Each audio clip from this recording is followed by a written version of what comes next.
Hello. I was not able to open the imported. Is the recording good there?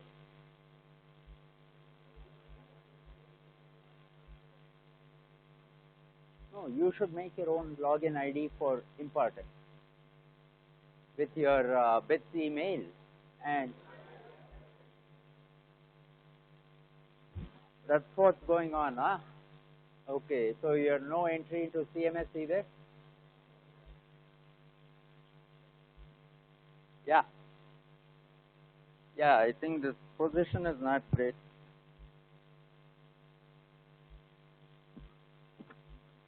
Now? Better? Why can't I hear myself? No? Hello?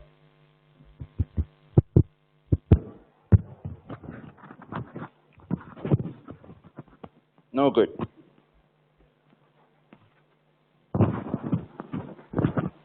Hello? Yeah, let's move on. I gave you a couple of posters assignments to make. Something has changed here.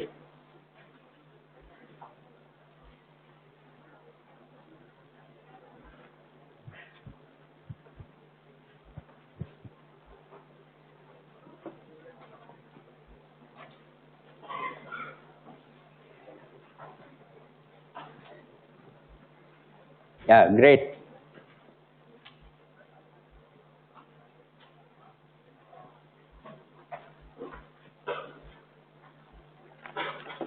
Let's wrap up the second chapter, yeah? Okay, what was the first small assignment that I gave you? If you bombard a material with energy, what are the few things that will happen? So how about we go bombard, write it with me, landscape it.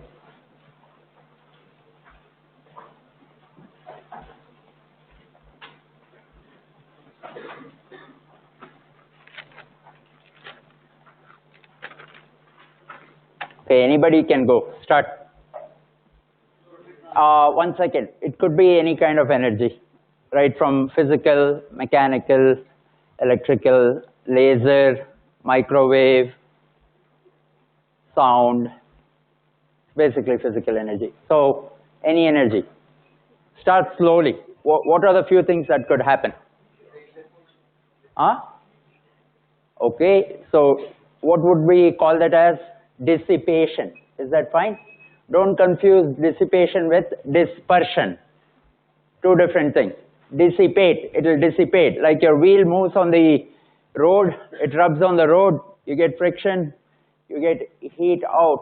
Dissipation. Okay, great. You started with dissipation. Start writing. I'll just scribble a couple of things.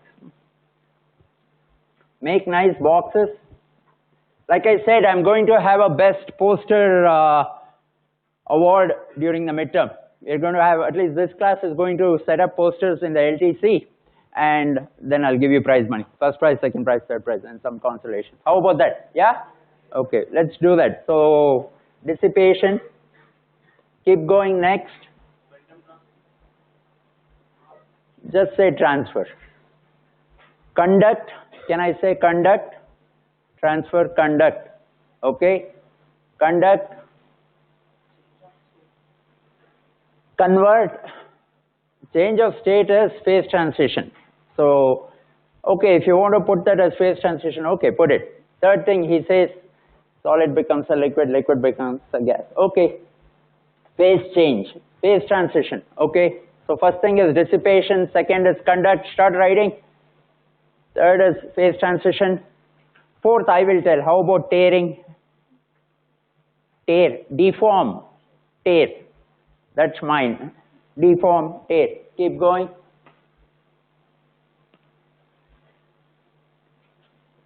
Next. You already got 4. You can, I think, get about 8 to 9, I think. Yeah. What can happen? It can deform, it can huh? So what would you call that as? It'll get excited and then do what? And get de-excited. What would you call that as? Excited, de-excited, all the metals have high emissivity. So what would you want to call that as? Emission. Excellent. Very good. But for that, remember, it little bit gets excited and then gets de-excited. It just doesn't reflect on the surface. It has to get excited and de-excited. Okay.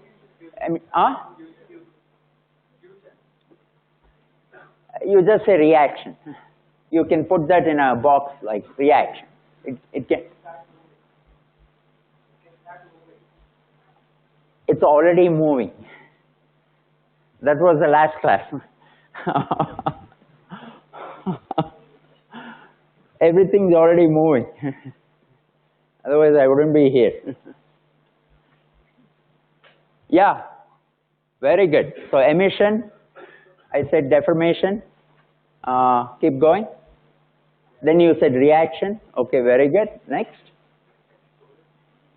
Excellent. Storage. What would you call storage as? Batteries. So it can store thermal energy, it can store mechanical energy, it can store electrical energy. Everybody watched Black Panther, so everybody wants a high storage material. Basically, Black Panther is a material science movie, if you didn't know. Go watch it again. Give you an excuse to watch it again. Whatever those names of those elements are, or those compounds. Yeah. What would you want to call as storage as? Give a fancy name for storage. So if a material has high heat capacity, and if a material like a pillow, or a sponge, or a mattress, or a shoe sole has very good high mechanical capacity, or a battery has very high, it is not exactly absorbed, because if it absorbs, it gets excited. If it gets excited, it cannot stand like that for a long time. It has to do something there. So don't confuse storage with absorption.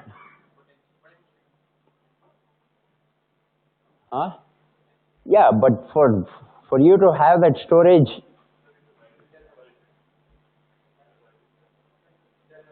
that's what. If temperature rises, then it's no good. Material is no good. Say if your pillow creates friction, it's no good. If your foam does not absorb, that is the fill in the blank state. That's the fill in the blanks. It's not exactly absorption. You said storage. Storage is an industry word. Agreed. What would be the sort of scientific word for it? Capacity is also, that's why it's called heat capacity. That's why it's called mechanical capacity, it's called electrical capacity. See, capacitor is capacity. But what is it? It's not exactly absorption. It doesn't get excited. Right, internal energy, what happens to that internal energy? It cannot go to a higher energy state. If it goes to a higher energy state, something else will happen. So how does the sink work? So everybody says some guys eat more, right? So we usually have a name for those guys. We say you have a bottomless pit.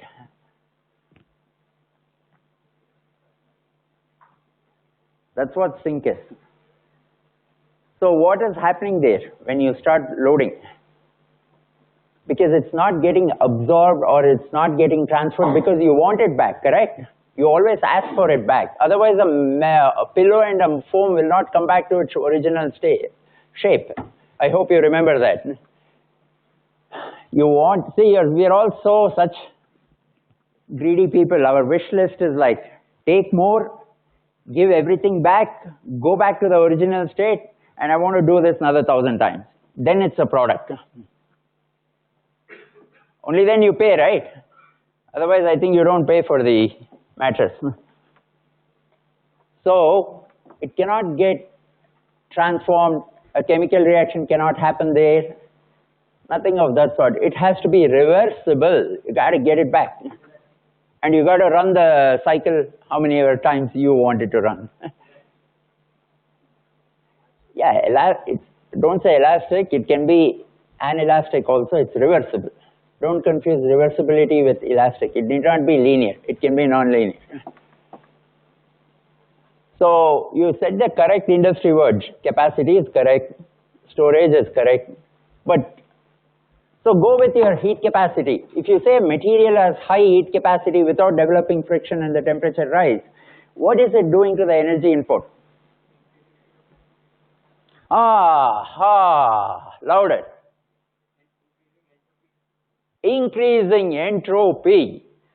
Don't blame me, It's already gone into 6th chapter. And that's why I like.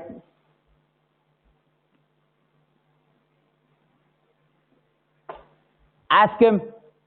He says increasing entropy. Now it's on you. They're all looking like, man, this guy, he and his entropy rubbish. Obviously, entropy has kicked in. What is entropy? Okay, I don't like that word. Oh, geez. Cool off. Yeah. Okay, let's just say randomness. Yeah, okay. Disorder, something like that. So, but what is it? What's happening? So what is happening? Movement's happening. So what is happening to the energy? They're all already thermally activated, so they get more activated. So and then they go. So very good. You're on the right track. So what's happening? It's distributing. For the same internal energy, it starts to distribute. So you have more configurations. It's like your ideas in your mind. Infinite it is. You think and you configure and configure and configure and configure and go to different energy states. So there is nothing getting excited. It's not doing really any kind of work, but it is distributing your energy. So it's like you can think of a bookshelf, X number of shelves, X number of books, configuration, combos, yes, infinite. You can make that many combos. So just take Avogadro number of molecules. Computation is difficult. Put a long chain molecule, put Avogadro number of long chain molecules, and check out the dynamics, molecular dynamics, and see what is the configuration. It'll be a huge number. Your computation power should be very, very high to figure that out, right? Excellent. So distribution. So it's dispersion. It gets dispersed. Like a damping. So you say damp, right? So dielectrics is a damping material. So when you bombard dielectric materials like polymers with electromagnetic waves, so by the way, small World War II story. So dielectrics came about by serendipity.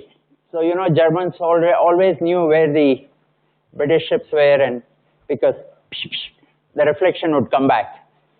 Then by fluke, somebody put some polymer coating. Nothing came back. What happened to that energy that got bombarded? It got distributed by the polymeric material. Its dielectric constant was very high. So its dielectric capacity was very high. It was a battery. So that's how it came about by serendipity. Very good. This is maybe the most important thing, because today's requirement is all of us want high dispersing materials, because we want to store everything. In a tropical country, you have so much sunlight, and in the afternoons, all of you curse.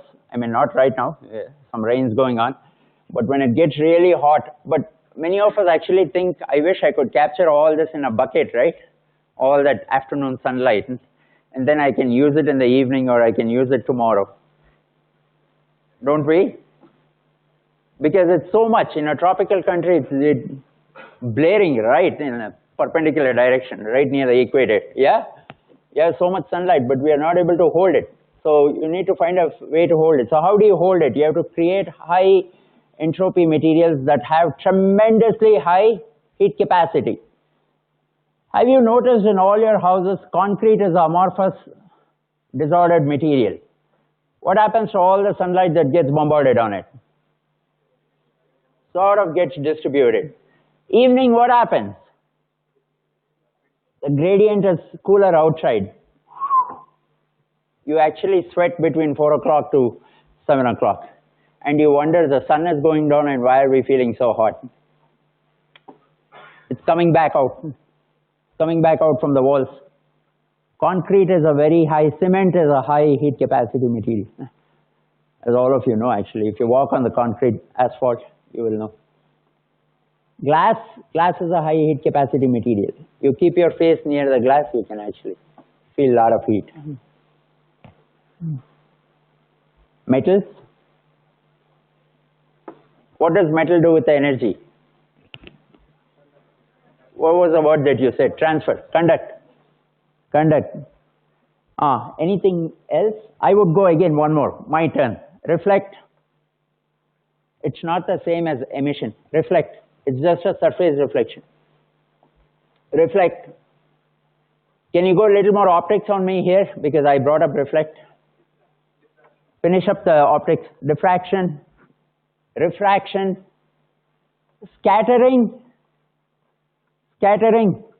And in the diffraction, you can have constructive, you can have destructive.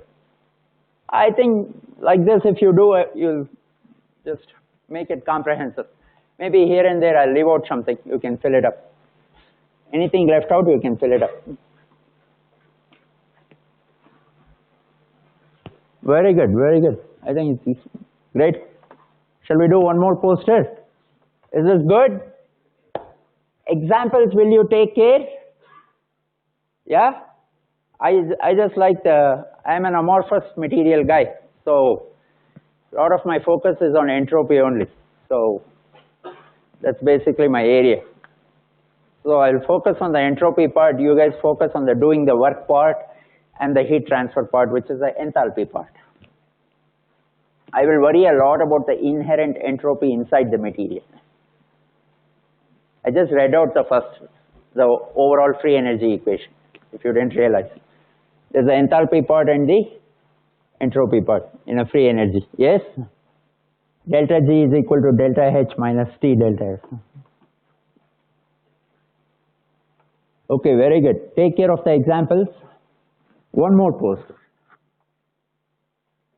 So you write again energy. You write energy.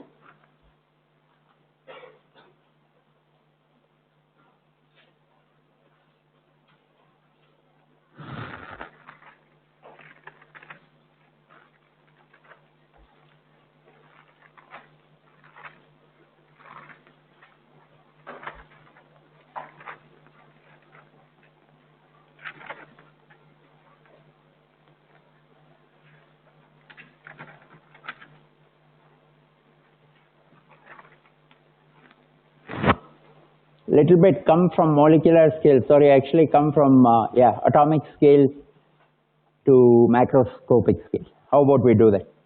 Okay, I will start you off with intramolecular energy. So inside that what? Inside the molecule, what is the molecule made up of? Atoms. So what would you call the atom's modes as? Vibration. So can you write intramol? Intra, I said intra. So then you can write atoms.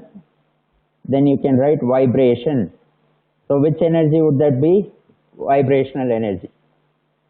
I did not go inside an atom. You can go inside an atom if you want to make it more comprehensive. Got it? You can go to nuclear energy and electronic energy. I just left it. I'm not going inside the atom. I'm inside the molecule. Okay. Intermolecular. The next one. The whole molecule will move. Rotation. Before translation, the rotation.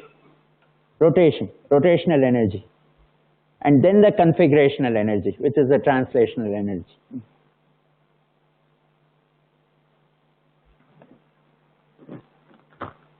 And then to make it a little more comprehensive, there can be surface energy and bulk energy. Right now we are talking about bulk energy because nanomaterials, surface is what dominates nanomaterials because everything is pretty much surface and bulk as well. So you can put surface energy when the surface is very active.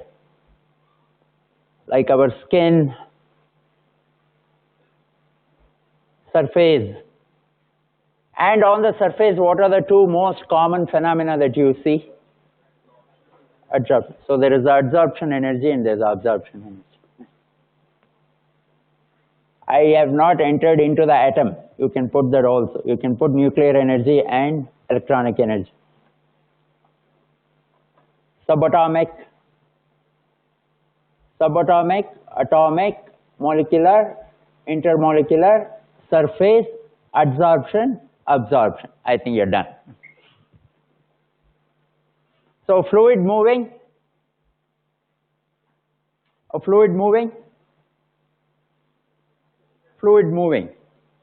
translational energy. Fluid moving. It's a macroscope. It can be different scales. Got it? The translation can be molecular scales as well as macroscopic scales. You can literally see the fluid go from 1 millimeter to 2 millimeters. It can move. This is holding up, okay? Okay, let's make the big poster now to completely sum up your second chapter. It's a huge poster, so be creative, and I will start off and then you finish it. I'll get rid of this.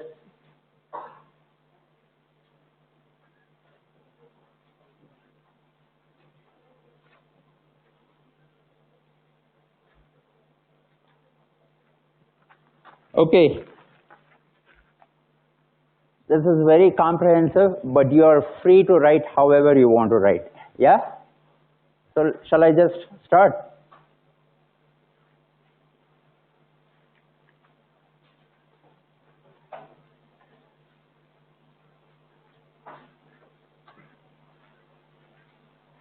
I write little big and I run out of space.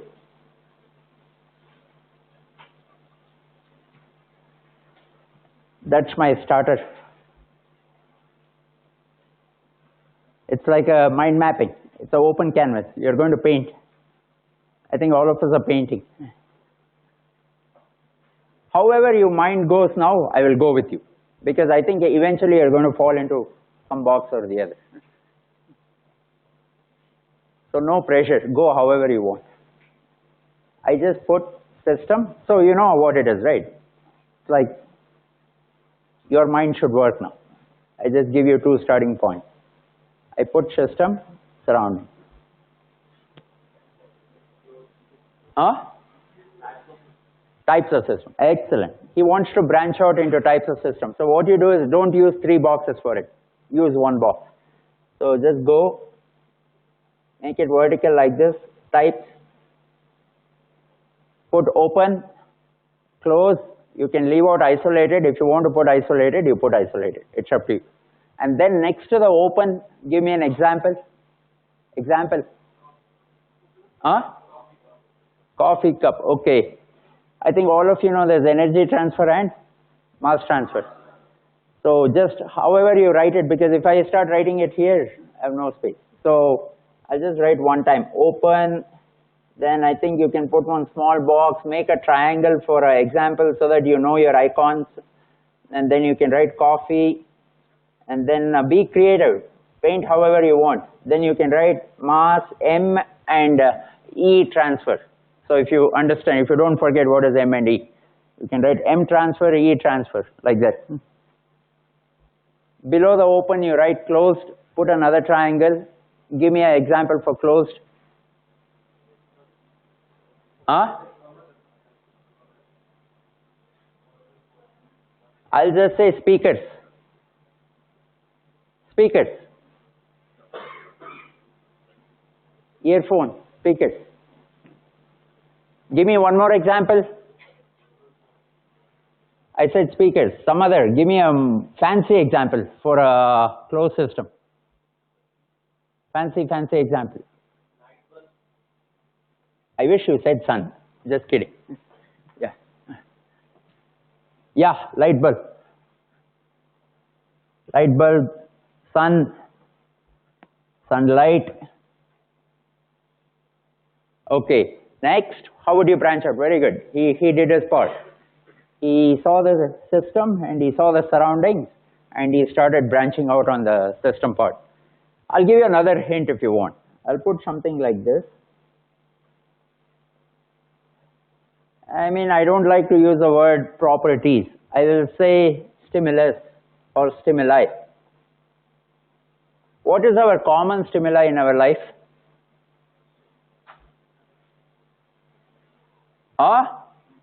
Stimuli.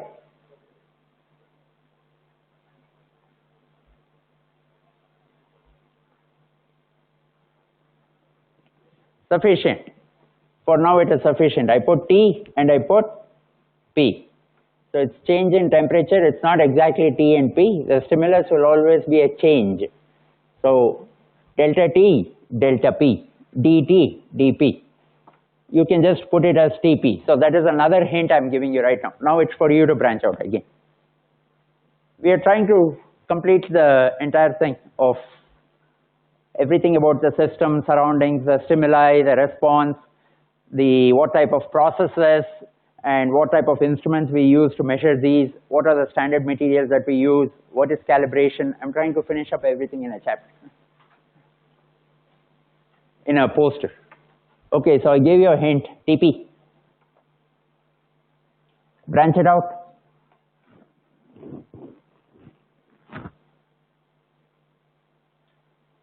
Just like what he said, let's do types of properties, correct? Because actually it's properties, but I like to call it as stimuli. So properties, below that, types. What types? What types? No, those are processes.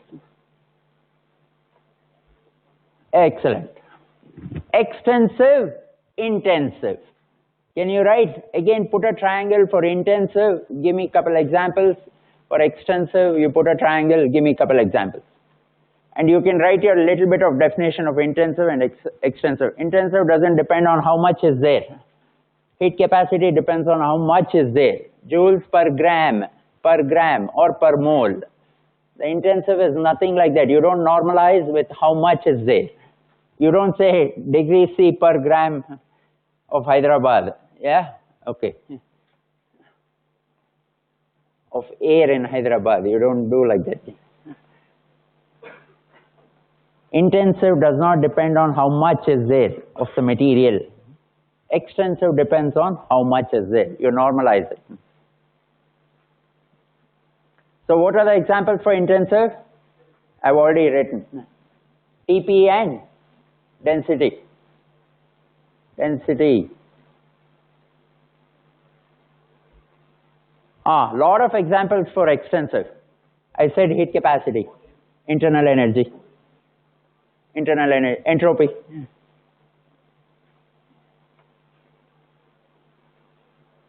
Excellent. So you went with types of properties. Okay, great.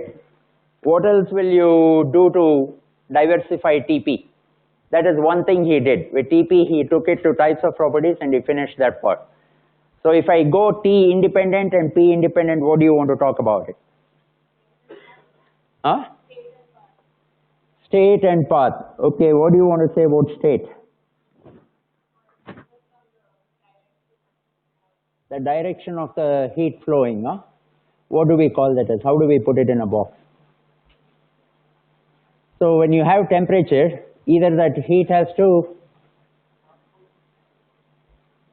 either it has to be taken in or given out. So very good. You branch out T separately.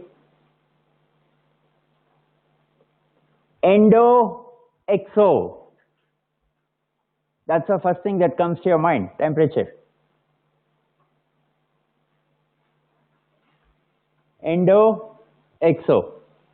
Or if you are at equilibrium, nothing will happen.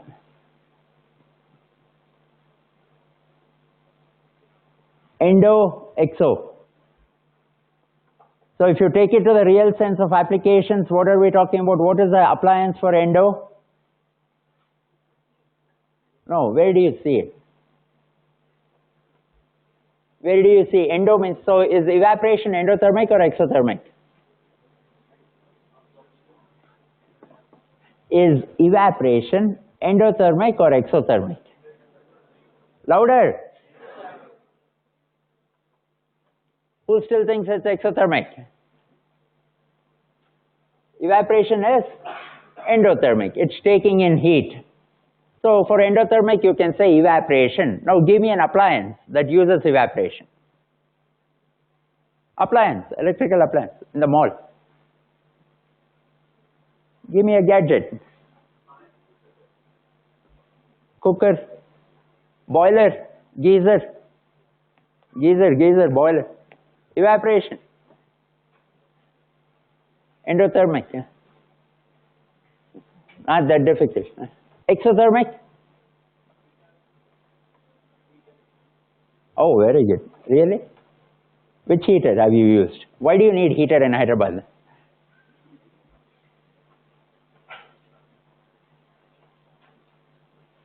Have you used a heater? Okay. You're from the north. Okay. It's cold there. What brand did you buy? Bajaj? He agrees. He says Bajaj. Electrical heater, exothermic. Or a condenser. Condenser that converts the vapor to liquid. It will give out heat because the internal energy of the liquid is lower than the internal energy of vapor. That energy will come out as heat. Condenser. Yeah. Exactly. Both boiler and refrigerator. So again, blame him. He went into refrigerator now. So I think that it's a very good time to get into refrigerator and boiler. But before that, just hold on. Yeah, keep that thought. Hold on to that thought. Because for T, what did you do? You did endo and exo. Now go and put one P. What comes to your mind when you see P? Just like you said endo exo for T.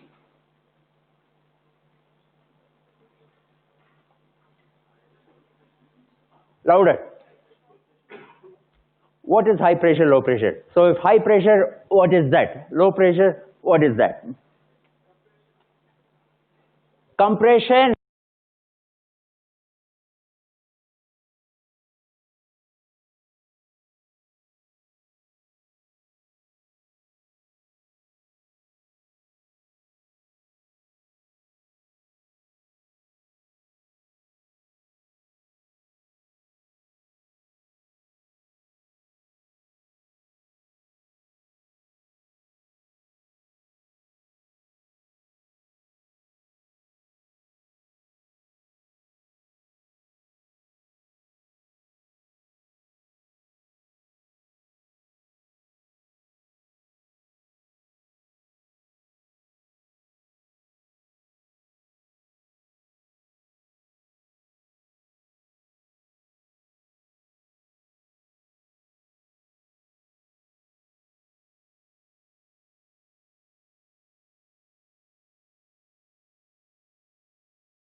to the steam? What happens to the water?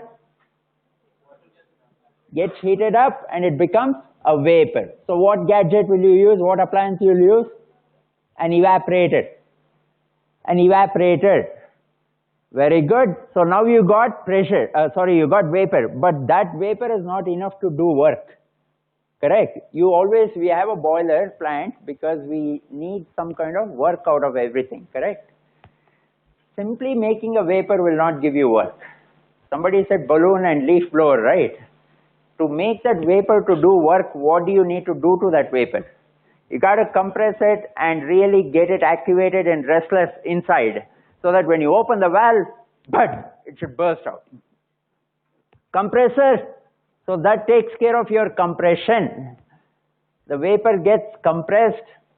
So now you have a hot vapor under heavy pressure. And obviously you think you're ready so that you can use that energy for something. You open the valve. What will it do? Leaf blower. Expand. It will push something, or it will smash something, or it will make something move or rotate. Expand. What appliance? In a steam plant, what appliance? Turbine. Turbine. The blades need to rotate so that you generate electric power. Turbine. So now what happens to that high pressure and high temperature vapor as it expands? It releases internal energy, releases. So does it cool off or does it heat up? It cools off. It starts to cool off. It starts to lose its heat as well as its pressure. It loses both. And then you want a recovery of it, right?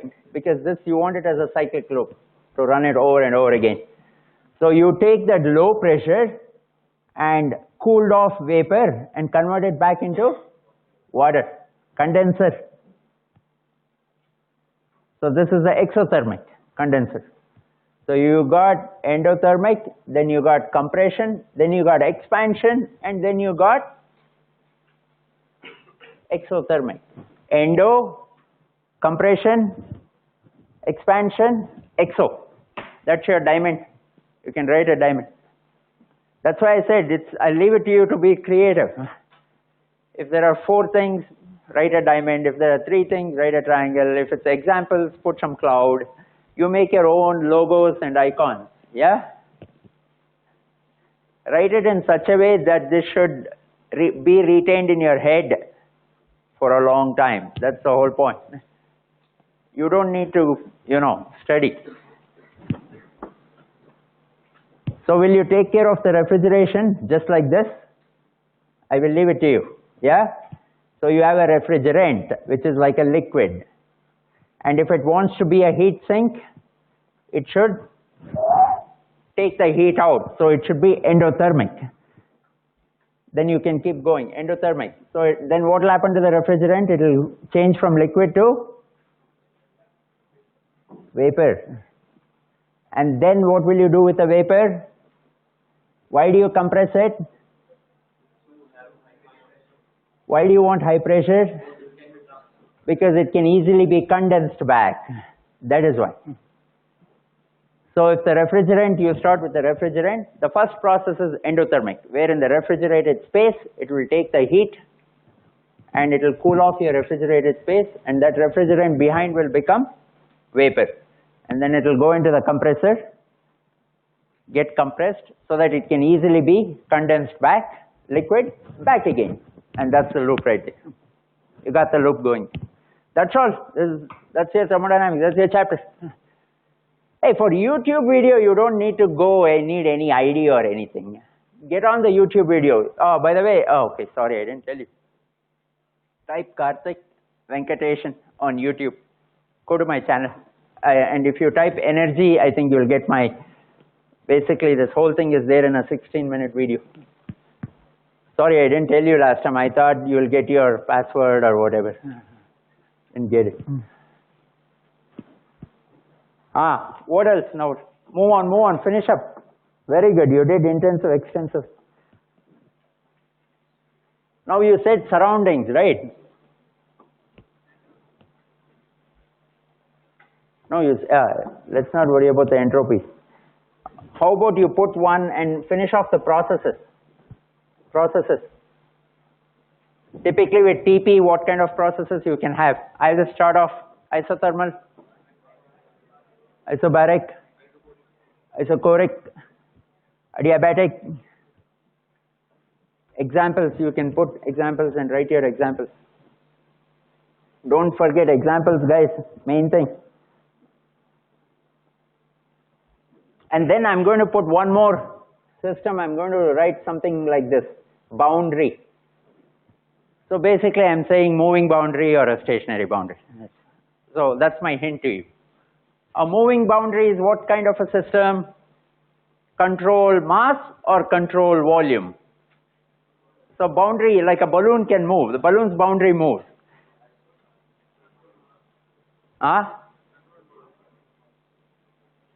I gave you a confusing example.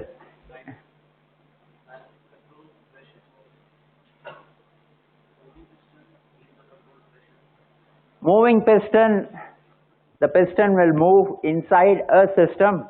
So the boundary is moving. Does the mass change? No. How do you make the piston to move?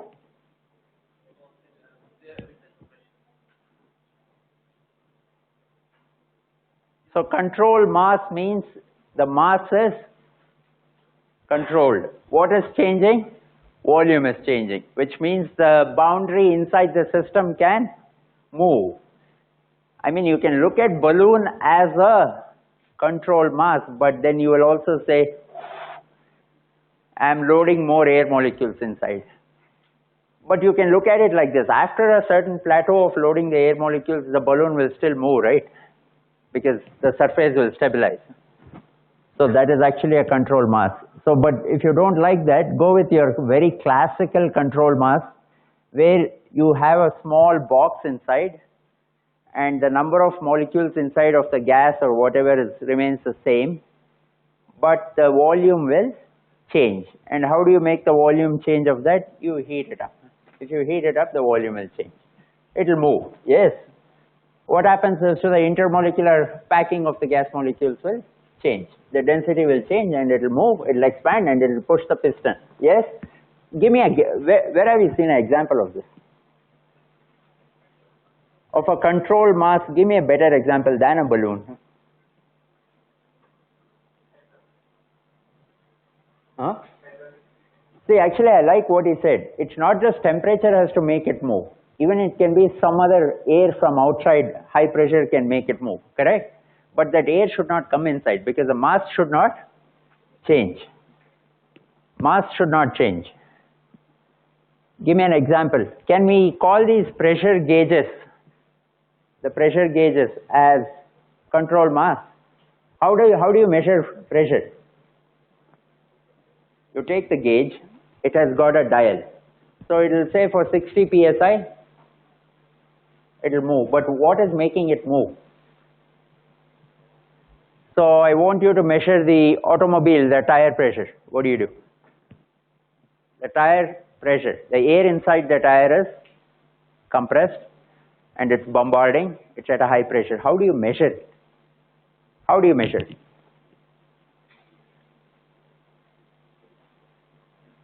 You need a gauge. Or will you open it and put it on your face and see what the blast is, and that will tell you what, that will also work. But you are not a calibrated system, that's all. That will definitely work. The light blast will tell you pressure is low, high blast will tell you pressure is high. Come on, you know that. Otherwise go try it out.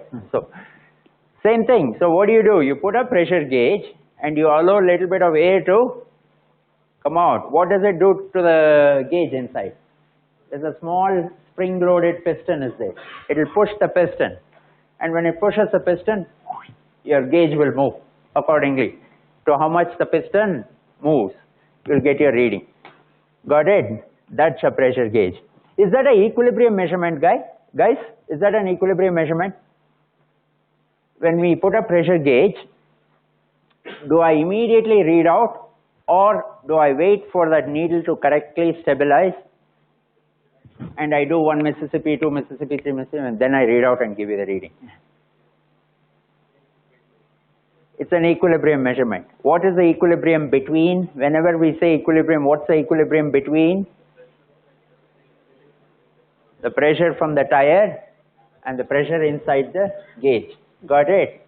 Then what is equilibrium? If you said it is an equilibrium measurement, then I asked what is it between? Because whenever you say equilibrium, you have to ask this simple question: what is it between? So you said what it is between air here and air here. Agreed? Then what is equilibrium?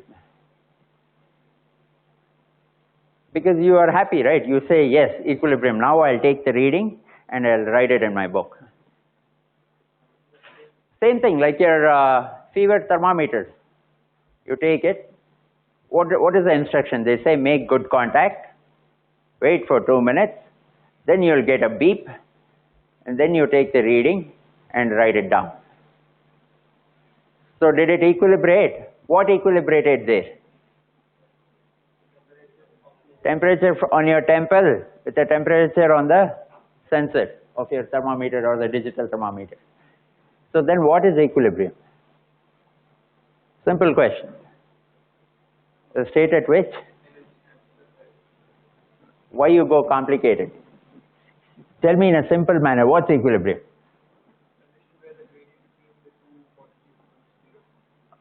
Agreed, but that still is a complicated way to look at it. So when a gradient between two things becomes zero, what happens?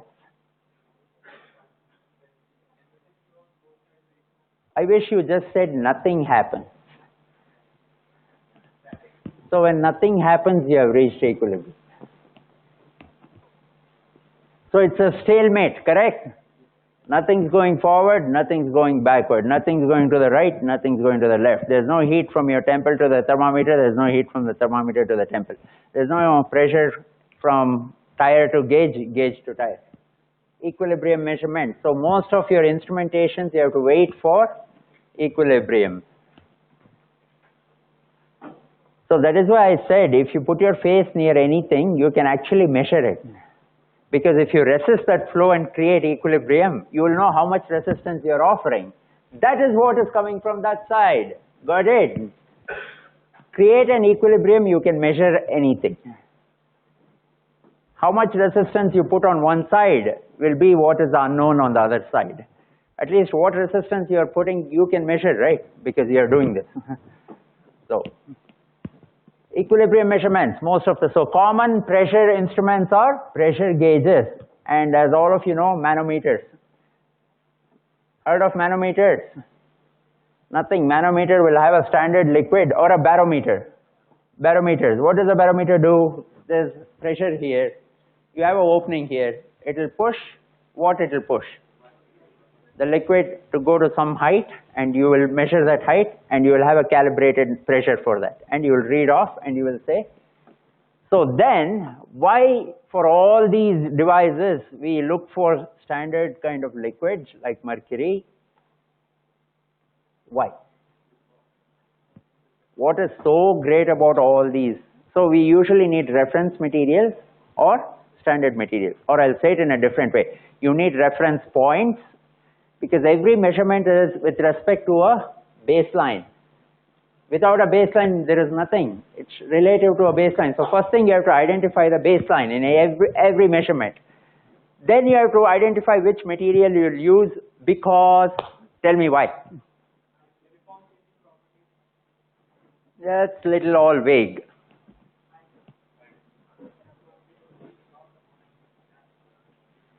When you measure something like